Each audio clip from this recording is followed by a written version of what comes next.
Me tehdään yritykselle brändivaatteet, niin meillä on aika hyvä hunchi, että miltä hyvä brändivaate näyttää, niin tänään arvostellaan olympiafittejä. Lähdetään liikenteeseen aika vahvasti, eli Jenkeistä, Ralph Lauren toimii, toi villapaita tossa on aika kova yksittäinen piissi, ja kokonaisuus toimii tosi hyvin, kun on hillitty logoi ja yksinkertaisen rohkea.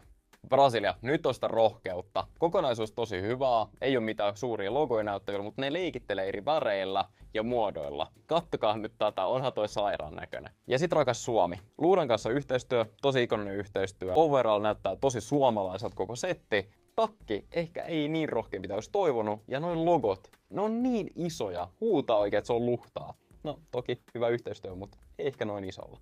Ja ylivoimaisesti ykkönen, Mongolia. Kattokaa nyt noita aurafarmaajia, ihan sairaan näköiset. Ja tossa nimenomaan otettiin se kansallisidentiteetti hyvin huomioon, eikä sitä brändiä. Et jätettiin ne logot kokonaan pois ja keskityttiin siihen itse kansallisidentiteettiin. Me tehdään yritykselle brändivaatteita, eli jos sä haluat yhtä aurasta vaatteet kuin Mongolialla, niin laita meille koodi.